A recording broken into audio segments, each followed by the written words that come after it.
Abikisi Kazadi, votre grand frère propre. À l'objet dossier ya Kazadi, tokoki continue na justice, il faut totinda yango na comité des sages. Il y a Assemblée nationale. Mais pour na nini te pour na likambo ya Mutamba pe, batinda ye na commission des sages. Parce que Mutamba n'a pas détourné.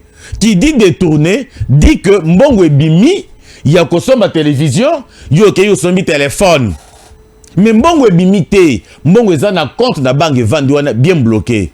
Pour na nini te, ko lo bagay non papa ye, yaka liboso a salle de nini commission des sages, basambisa yo ba pesa ba remarque, ba pesa ba sanction, banina banini et sili et projet o ezali ya kotonga prison bakati yango prison et kotonga masusu te Mbongo ezongi na misala msusu.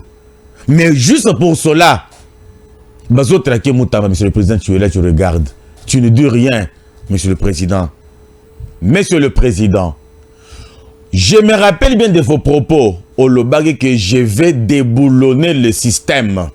Mais président, aussi ici, Moussa déboulonnage, parce que ceux qui aussi ici, comme Moussa déboulonnage, Mbele Mutamba lelo aza devant la justice. Mouto favoriser biloko wana, c'est loi Kanyingini. Regardez de toi-même, monsieur le président. Kazadi qui a commis des infractions vraies et visibles, palpables par tout le monde. Tous les Congolais crient haut et fort que Nicolas Kazadi est un détourneur en complicité avec d'autres ministres. Bayibi Mbongo ya forage. Ba Congolais ba comme le ya forage puisque Régis des eaux a failli na mission na ye. Ba sale la mission ata forage to la tama ya forage. To sur la table lamba. To sur la table nzoto na mayango. Mais bazuna Mbongo wana pe tu Sine la zoko ko kopesa batu lumière te. Insécurité ko ki eleki ebele na Kinshasa parce que beaucoup de coins et recoins bazana molili. Mbongo ebima. Pour na kosala balampadeur. Ata na butu, même si na ndako tozangi lotiliki, mais na balabala quand même moins éclairage ezala puisque kulu na moyen ya ko bimela ngai e kozala te. Mbongo wana Q balingi ba poursuivre boye batiki. Oh non, il est ministre et il est député et il faut te lever ba immunité. Tout ça parce que bayebi bien que Kazadi est ton grand frère. Nicolas, je parle bien de lui, est ton grand frère. Kamer et Loakanyingini un grand infiltré. Moutopesi confiance wana. Est-ce que monsieur le président, au Yebi qui à partir il y a dossier, il y a Kamer d'abord. Laissez-moi d'abord ouvrir une parenthèse. Monsieur le président, souviens-toi en 2018, au postulé, pour soutenir candidature Nayo. Tous les Congolais à soutenir candidature Nayo parce que au bandagi ko incarné et aux autres incarné les valeurs. Ya papa Etienne Tshisekedi. Comme on dit chez nous, moi na wantambwa, ntambo muina. Ça c'est un proverbe luba. Moi na ya lion, a zappé lion. Moi na ya léopard, a zappé léopard. Congolais Pesio, confiance sous ces combats-là de papa Etienne Tshisekedi Mulumba. Et véritablement, tu as montré la volonté de travailler, tu as montré la volonté de servir le peuple congolais, mais c'est le président au sali tout ce qu'il fallait faire. Peuple congolais a melaki le kola maï. Donc, aux alaki n'a mité maïa peuple congolais. Mais aujourd'hui, mes gars, c'est le sondage. Tu vas te rendre compte que le pourcentage que tu avais autrefois en mandat, donc premier mandat, ndenge ba Congolais ba bandaki kolinga yo na moya lelo eza ndenge moko te pona nini eloko liboso le fait de soutenir Loakanyingini dossier 100 jours Mbongo ya l'état et yibama mais muto ya Mbongo ayebana te seul le juge Yani qui était condamné à mort tata wana akufa ba vidéo etambola to mona ndenge Loakanyingini azotinda muto ki ndeko yebisa. Il y a Yani qui a la cachiné parce que Nenga Zoloba, Tozo Yokate, c'est cachiné Moussousou qui était déjà traité, qui était déjà empoisonné. Ma vidéo est tambola. Papa, on a dit Mouto Koufa parce qu'il y a Mouto Liakambongo Wana. Yani, que son âme repose en paix. Papa, nous te portons encore dans le cœur parce que vous voulez pour servir Mboka, le Lenge Longobani. Mais Loakanyingini, il voulait étouffer. baboma yo comme si on muto yibambongo. Monsieur le président, makamnyo so yebiango. Du fait que on sait la déclaration que tu ne peux pas faire quelque chose par rapport à la Kanyingini, mais tu crois que c'est un homme bien, un homme sérieux. Namalobano wana. Mais qu'est-ce que monsieur le président dit? Camer ici depuis quand? C'est comme si monsieur le président, au yebi origine ya Camer était. Toboyite, tomona ka batumususu. Ba longwe ba mora na bango ba changer ba nationalité ba komi ba belge ba komi ba français ba komi ba américain ba komi ba anglais ba komi ba allemand, mais dès lors que au lobby que ngana za congolais na tiki ki congolais na komi sud-africain, mais tu dois servir le pays dont tu adoptes la nationalité. Mais ce n'est pas le cas que nous voyons avec les gens qui sont chez nous. Batouana bazolinga kozala ba congolais, mais baye au service ya bamboka na bango. Monsieur le président, tu es né ici au Congo. Tu connais bien l'histoire de la RDC et tu connais comment nous sommes traqués. Et tu as passé beaucoup de temps en Europe. Tu veux dire que tu n'as jamais vu les gens qui ont d'autres nationalités d'origine, mais parce qu'ils ont changé leur nationalité, ils commencent à travailler pour le pays dont ils ont adopté la nationalité. En l'occurrence, je cite Barack Obama. C'est un Africain, mais il s'est retrouvé à la tête, au sommet des États-Unis d'Amérique. Est-ce qu'il travaillait pour le compte de l'Afrique? Il travaillait pour le compte des Américains. Mais comment se fait-il que Kanyingini Burundais qu'il est, et Rwandais qu'il est, parce qu'il est 50 Burundais, 50 Rwandais, il ne peut pas rendre service à la population congolaise. Azakaka toujours attaché, Azakaka loyal naba pays d'origine naye. Yende muto favorisé que Mutamba bako kana ko kangaye. Alors que Azakina batu mbale liboso naye. Abiki simoko abomi mususu. Ku ya munene o ba beti na régime Félix Antoine Tshisekedi Tshilombo o babeti na population congolaise. Po na nini na zolo babongo bandeko na ngai. Lobi na tangela kibino 3 péchés. Oyo bazolinga koboma Mutamba. Ba péché wana na tangela bino péché liboso parce que lobaki na yoki solo. Il y a détournement. Le col na ayoki solo détournement, il fallait vendre na solo wana mela soyi. Le col la bois qui soyi. Alobi ki na yoki solo détournement. Alors bayaya ba sepelité. Ba ki basali kabane. Deuxième élément ou deuxième péché, parce que Constant Mutamba Tungunga en tant que jeune de 36 ans, plus jeune alors plus jeune de tous les ministres que moi j'ai connus depuis que j'existe, depuis que j'ai fait la politique. Mais bon, ne sait pas Viengolo. Parce que Ayaki Rochela Bango, les bâtons dans les roues. Azaki chien méchant, il y a RDC. Il y a Monde Balingé les boules. Mais Boulouana et Outimosika. Surtout l'émission d'aujourd'hui, Nazo Saleleyango, Monsieur le Président de la République, Son Excellence Félix Antoine Tshisekedi Tshilombo. L'émission d'aujourd'hui, Nazo Salelande Yomo Konzinangai. Ce qui Olandaka, émission ya tango koki, et longo na tout le peuple congolais, alors le ciel sera témoin de ce que je vais dire aujourd'hui. Et je prête serment, ma main à la poitrine, de dire que la vérité, rien que la vérité. Alors, deuxième péché, au Constant Mutamba Sali, parce que a renoncé qui na relation amoureuse. Il y a fille Songolo Pakala, azalaki mwana ya papa X. Alors papa X a sepelité, le cola Mutamba a une bonne posture, a comme un jour président de la République, et que moi nanaye a comme première dame, ou bien le cola Mutamba comme ministre, moi naye pe a comme moi c'est ministre, mais parce que Mutamba boyaka, il y a un des péchés motema likunya. Et troisième péché, on a bakisaki lobby, et ça dit que parce que Mutamba a bandé ko traité, a bandé ko, comment je vais dire, ko coincé, hein, a bandé ko coincé batouya camp FCC d'ancien temps, et principalement leur numéro 1.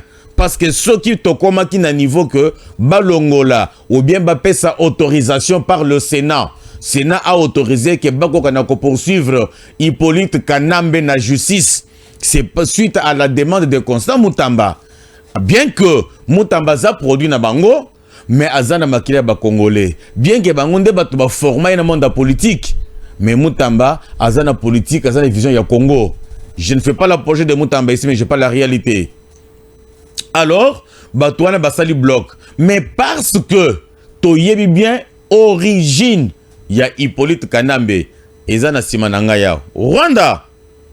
Alors balambi laboratoire kuna et kiti na Congo, principalement na Kinshasa.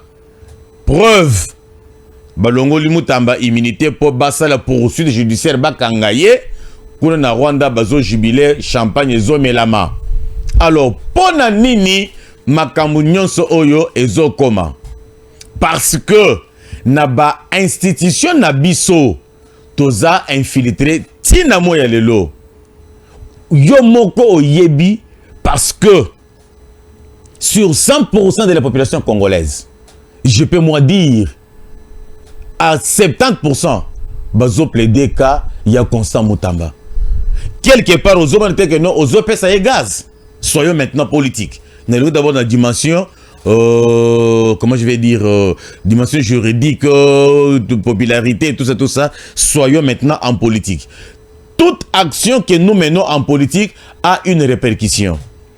Parce que population congolaise, bazo tala, bamoni ke Moutamba bazo bundisaye parce qu'il y a une logique, parce que Moutamba y a une rigueur, parce que Moutamba y a ko traquer ba miyibi ya mbongo ya l'état. Mais ba yo komona ke no Moutamba bakangiye pour le fait que la population yemoko azo trouver que fait wana ezal kota eza fomenté. Mais aux OPC succès makasi, aux OPC buzz makasi, aux OPC nguya makasi. Et c'est ce qui peut faire que tant comme en 2018, au bimisi candidat na yo, au tokobenga dauphin na yo, au moins ba tobeko voter. Et ceux qui Moutamba bimisi libaya ba to voter, ba lobi que non, c'est un homme sérieux, un homme logique, talatina ndenge bakanga kiye alors qu'il était innocent. En politique, c'est comme ça. Il y a la récupération politique. Monsieur le Président, wow. Mais bien sûr que je ne suis pas votre conseiller, mais parce que aux président Nangaï, je peux donner mon conseil même à travers les micros. Vous êtes le magistrat suprême. Vous êtes le garant de bon fonctionnement des institutions. Vous êtes le seul, et alors le seul à représenter la RDC partout. Votre voix, le Lobanayo, est le même titre que l'ordonnance. Dans un pays pour Baninga Bayoka. Lilobanayo oezobima na monoko na yo eza na même valeur que l'ordonnance signée. Alors monsieur le président, pour l'amour du ciel, trouve la solution pour Constant Moutamba. Parce que bateau oyo bazo sala oyo ezaka ka bateau y a double face. Numéro 1, je pointe le kanyingini de doigt. Il a voulu, parce que moi je ne condamne pas monsieur Firmin Vondé. Firmin Vondé fait son travail. Mais je sais que quelque part, dans les coulisses, il est secoué par les vautours. Alors il y a Sengagi Batunyo Sumibale. Kazadi na Moutamba. Mais pour les caméras, Aboyi na Kazadi, à Koufikaka na Moutamba. À libérer. Pour nini. Et tout le monde a dossier à Matata Pogno. Parce qu'il était aussi ministre. Caméra Sali, comment je vais dire, on appelle ça comment? Rapport de force, voilà le terme que j'ai cherché. Kamere a sali un rapport de force entre la Cour constitutionnelle et l'Assemblée nationale. Kamere ne voulait pas, jusqu'à la preuve du contraire, même si la Cour s'est décidée, mais Kamere ne démontre pas, mais tant protéger la bango. Il protège les leurs. Alors Yomoro Sikoyo. Moutamba, c'est un petit que toi-même tu devrais former. Que toi-même tu veux donner l'idéologie politique. Que toi-même tu devrais... Vous savez quoi, monsieur le président? Excusez-moi, je vous dis quelque chose un peu là. Au Moni, dans le domaine d'enseignement. Dans le domaine d'enseignement, lorsque un préfet d'une école a vu professeur Oyauti aussi sa classe à Yesika, a zo tâtonné, azo tâtonner ba préfet balinga ba professeur à bongo parce que à côté ça y est idéologie professionnelle parce que auto tanga na université exam susu auto kutaka sur le plan professionnel exam susu. Alors le col mutamba azamet avocat azabo il n'a jamais géré le ministère.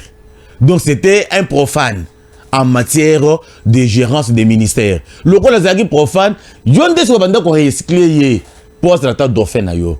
Peut-être c'est que les gens pensaient. Mais voilà maintenant, au tiki bakatio le bok non ya moi si. Mais je sais qu'il n'est pas encore tard. Comme en français on dit, mieux vaut tard que jamais. Ne cédez jamais à ces troubadours. C'est pourquoi je donne raison à monsieur Noël Chanyama d'Anvita. Noël Chanyama bande kolobanini, abande kolobeti. Ezana ba poste mususu. Otobenga ba poste régalien, ya minene. On ne peut pas donner à quelqu'un de double nationalité. Parce que mon double nationalité, en cas de conflit avec son pays d'origine, à cause de toujours un penchant contre le pays d'origine naïe.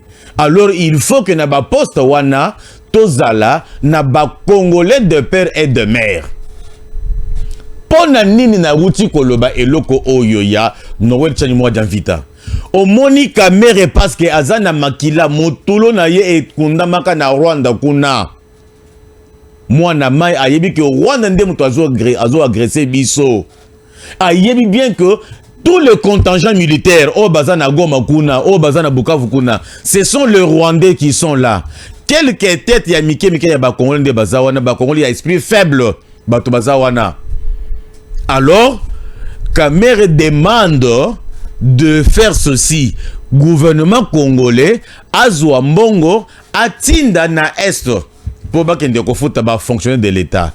Alors que le gouvernement d'Emnabi soit gouvernement central a moni que poto sur qui sa rebelle kuna il faut to kanga ba banque to bloquer ba banque à partir d'ici na Kinshasa na ba banque centrale ba banque sur kuna eko kangama ba kozala na makoki ya kosala ba transaction monétaire te. Alors comme ça tant ba mike o bazana ngona maboko isili ba kozala étouffer ba kozala essouffler ba ko replier ba ko déposer manduki. C'est aussi une façon de faire la guerre. Mais Kameri prend courage, il demande au gouvernement que bazo mbongo batinda kuna. C'est-à-dire que azana bosenga que ba banque est fongoma parce que batu bazo ka ba mbongo na banque. Ba fonctionnaire bazo ba mbongo na banque. Alors tant mbongo ko na banque kuna ba fongoli code Swift. Alors mbongo comme bima comment circuler bango pe bazuma koki. Ba rebelle bien entendu, il y a qu'on s'est ressourcé. Et puis baza pena makoki ya kwende pena banque, ba braquer batouana, ba misi ba mbonse na ba coffre fort. C'est ce que Kamere veut faire parce que batu na ye kuna, baza essoufflé baza na makoki te. Basi ba lembi. Ceux qui bango ba mi lobili, bango ba mi lobeli, batouana. Na yingi kotanga ba komona bango te ba politique nambe, ba bisimwa, ba nanga et consort. Ba lobi que no baza ba libérateur. Mais tant ozo ko libérer mutu, ozo bongisa pe mana ya komela.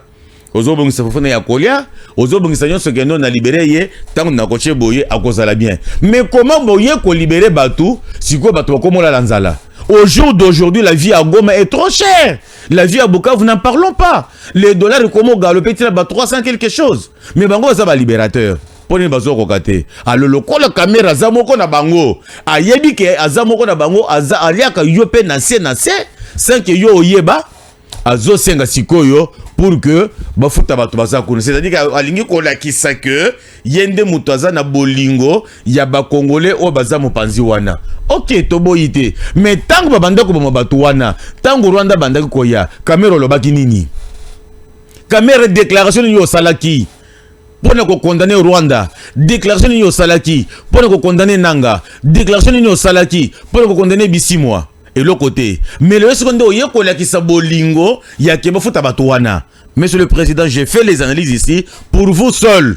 Parce que cette émission ici, n'a pas yo. Monsieur le Président. Au moins que Noël Chanyama avait raison. Parce que ceux qui tosent à l'Assemblée nationale, avec un Congolais des pères et des mères, qui n'a pas autre tribu que la RDC, mais il ne peut jamais trahir RDC. Parce que ceux qui ont trahi RDC, à Wapi. Aibi ke izamboka bakoko na ngai motulu na ngai za awa ba noko bakoko banankasi batata mwasi bango to baza awa na ko trahir pona nini. Mais ceux qui ozu motu ya ekolo mususu lokola Hippolyte Kanambe. Au moni aujourd'hui que Hippolyte Kanambe azawana azo sala pona ko pesa Rwanda avantage dans tout ce que lui fait. Azo travailler na service ya Rwanda. Mais pona nini te akoki ko servir nation congolaise. Alors que yende mutazaki président na mboka na biso pendant autant d'années. Pendant autant d'années, 18 ans durant, azalaki au sommet, il y a État congolais, soutenu par le Katangé des faibles esprits. Monsieur le Président, Soki Kanambe azalaka véritablement mwana ya musée. Est-ce que akokaki kosala makambo sozo sala awa? Et mwana ya musée o babota musée abota na mama wana pe congolaise. Elingi kosala le matin? Quand monsieur le Président, même ceux qui les lots, Makambo est bardé parce que aux amoutons, au lieu que non, nasala rébellion. Est-ce que vous avez ça avantage na Angola au détriment de la RDC? C'est impossible. Parce que vous avez makila ba Congolais nan zoto na yo. Mais mouto vous avez makila ba moka misusu. Azaka traître. Voilà maintenant l'exemple de monsieur Kamere Lwakanyingini. Azalo kola pourquoi? Au moni pourquoi Souaka a fouli, a sui a fouli. Donc, caméra azo soyo kotoyo, azo fula yo kotoyo. C'est-à-dire, a sui côté ya batunayo, ya makasi ya dur, ya kotravailler na bango, mais azo fula côté ya bande konayo atoko a yibi, azo protéger pour yo mona keno caméra za bien, a couvrir famille na ngai, caméra za bien, a couvrir buzoba bande ko na ngai. Wana c'est eza kofula ndemo pepe. Siko kosuwa, ezandenga zolo ngora batoko ba mutamba boyi. Yango nazo pesa siko raison na monsieur Noël Tchani. Ah monsieur okenda ko bipé vient na ngai de père et de mère. Soki lelo armée congolaise les a infiltrés. Toza minga na batwaza o 50%. D'ailleurs, moi il y a 50% wana. C'est Kamere ici motoyaka nango. Alors quand il était président, il y a Assemblée nationale en 2006. C'est une bonne souvenance. Bangonde bato ba fongole ba brèche nyonso oyo que non quelqu'un est congolais même si il est né des mères congolaises mais de père ailleurs, il est toujours congolais et peut assumer les fonctions. Mais oyebi pona nini ba tiaki disposition dans la constitution. C'était pour favoriser que non ba étranger ba kota na mboka na biso bazwa ba poste puisque ba nilotique ba rwandais to bien baza biloko na bango boye. Mais ko ba que non oui papa nanga za rwandais mais maman nanga za congolaise. Ya mboka songolo pakala et bondimelier a combien de personnes de la République. C'est ça leur carte qu'il avait de soumettre la RDC à Rwanda. Mais monsieur le président, oui, Makamunyo Sorana, pona nini, Moulouma Nyamawani, tu fais ça. Pourquoi, monsieur le président, Ozotika, Bazolongo, la Moutamba Loposo, Nabo Moi, Balongole Loposo. Alors, je suis d'avis et je demande à tous les Congolais, Bissien Sobozwami, ceux qui le lobo, yogi ke non likambuya, changement de constitution et zongeli lisusu. En tout cas, Tamutumote a hésité. Il faut biso tout appuyer dimension wana. Il y a changement de constitution. Bon, toko kanako kotisa. Je dis bien toko kanako kotisa mobeko ya que pour comme ministre, pour comme président de la République, pour comme président de l'Assemblée nationale, pour comme président du Sénat, il faut être congolais de père et de mère et bien identifié. Au que non. Moi, je suis congolais, et même parce que Babotanga na poto, et quand on cherche à vérifier l'arbre généalogique, il y a fait une bazo mon élogoté, Temo Panzi. Il faut ba congolais ba yebani. C'est-à-dire que, ok, on vérifie, on trouve na famille, au kititi na village na bango, puisque vous avez bateau de renseignement, moussa na bango yangwana, ba kititi na village d'origine, bah vérifier, bah trouver que non, oui c'est vrai, c'est un Congolais. Mais quelqu'un qui viendrait que non, je suis 50-50, non, il n'a pas droit au chapitre. Il n'a pas droit au chapitre. Yes, ce qui a causé la Moussala, à la gouverneur, à la bourgmestre, à la député national seulement, à la député provincial, mais assumer les fonctions des grandes responsabilités, en tout cas, bandonanga ba Congolais, il faut toter les melelo kowana. Bon, moi, ni pona nini moi à l'époque. Quand son excellence, monsieur le président Tshisekedi, avait déjà amorcé cette procédure, il y a changement, il y a condition, on a défendre en corps et âme. Mais les Congolais, on a compris bayeba ki tine ni tenga na bandaki ko pesa tant ngai chaque jour pour na kolobela makambo wana que non il faut to yamba yango to changer constitution puisque les biloko beli faut ko changer kuna batone wote alingi changer constitution parce que alingi comme à s'éterniser na pouvoir mais maintenant vous voyez les conséquences. Vous voyez les conséquences.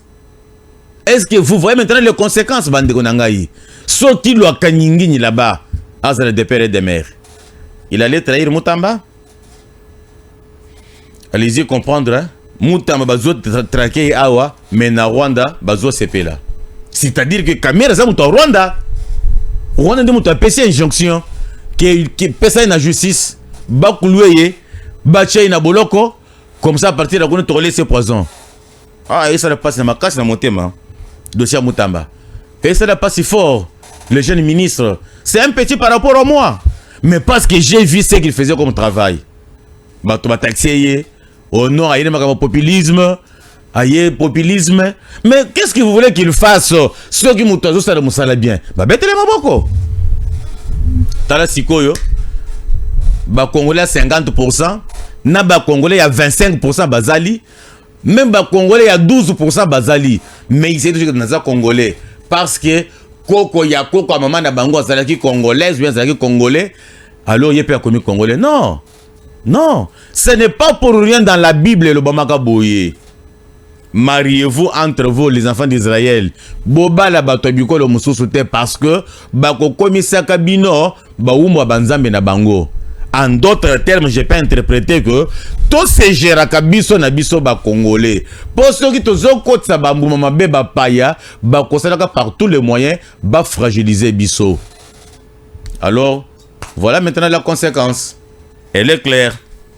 C'est tout ce que j'avais un peu Yakobakisa par rapport à dossier ya Moutamba lelo nazo senga na président zo continuer kana ko sengaka parce que tu es le numéro 1 de la RDC, parce que tu es le garant, tu es, tout ça te revient, alors tu es capable de trouver la solution d'une manière ou d'une autre. Moutamba assez à perdre déjà Moussala, mais balongolaye, le posote, babomaete, puisque nazoyo ka solo ya liwa ya Moutamba, nazoyo ka solo ya ibembenaye na morgue, alors na sengi na yo, monsieur le président. Babo Maman na wanate. Il est utile pour la RDC. Même ceux qui les lotent, même 30 ans plus tard, Moutamba sera utile à la population congolaise. Même ceux qui ont Koufa, même ceux qui ont Koufi, même quand tu mourras, na tombe na yo, là où ton âme reposera en paix, tu entendras parler de Moutamba. Dans le bon, pas dans le mauvais. Alors, Mekana Kosunga, petit oyo. C'est tout ce que je peux demander chez vous, monsieur le président. Alors maintenant, Bandonanga na quel makambo, ville province de Kinshasa. Ah! Sikoyo, nazoto un peu, na monsieur le secrétaire général, il y a UDPS et honorable député Augustin Kabouya. Avec tout respect que je vous donne, monsieur le secrétaire, parce que je suis l'un de votre membres, nazoto naka mutuna. CG, est-ce que en âme et conscience, vous êtes content de la gestion des villes provinces à Kinshasa, Namaboko ya Daniel Bumba?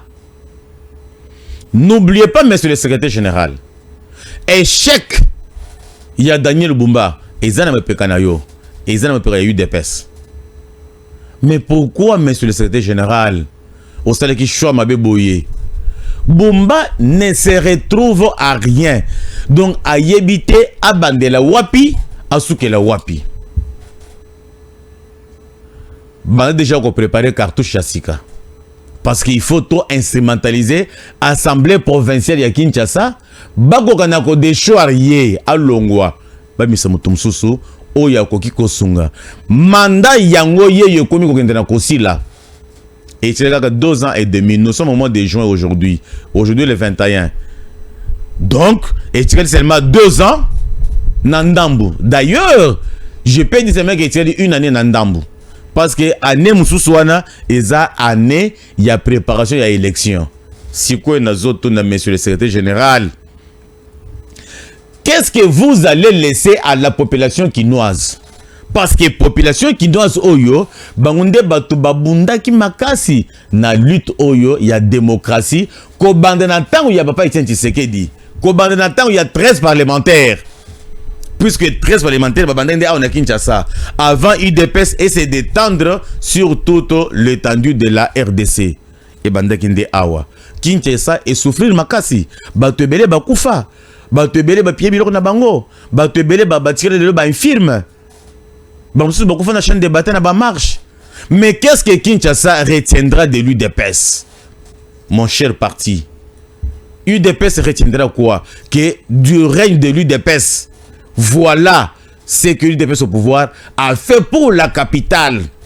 Boumba, c'est un incompétent notoire. Monsieur le secrétaire général, alors l'honorable député, je sais que vous êtes le secrétaire général et vous avez tout pouvoir de gérer tous les résolutions de l'UDPS. Même dans la chaîne Awa, vous êtes capable de me gérer. Ou bien le téléphone, Jeff Kabanga, je ne sais pas ce que tu dis là. Ou bien Jeff Kabanga, ce que tu dis là, tu ne connais pas, il y a cela. Vous me gérez parce que vous êtes mon secrétaire général. Mais pourquoi vous laissez faire jusqu'à présent? Parce que le président de la République a koki kolongo place à Kitaboye. Yonde Mutozo géré Batunion au quotidien. Alors qu'est-ce que vous faites? Vous ne voyez pas que vous crachez sur la mémoire de papa Étienne Tshisekedi Mulumba. Vous crachez sur la mémoire de tous les 13 parlementaires. Vous crachez sur la mémoire de tout celui qui est tombé. Nabitumba, Yabokonzi Oyo, Nabitumba, la démocratie, Nabitumba, l'état des droits. Au lingo, c'est pas la loi Kanyingini. Parce que le Kanyingini est en train de cracher sur la lutte que nous avons fait. Et vous aussi, mais yo mon andagoute, mon abouté. Tata, trouve la solution pour Bumba. Bumba, vraiment, ça ne va pas. Je vous dis, ça ne va pas. Kinshasa, ça ne va pas. Nous connaissons que dans chaque province, il y a une direction générale. Il y a un service. Ceux qui ont au KI, chez Bisso, au Kassai là-bas, il y a aussi la direction générale. Il y a SNEL. Ce n'est pas, il y a, comment je vais dire, il y a Régie des eaux. Je ne veux pas dire Régie des eaux.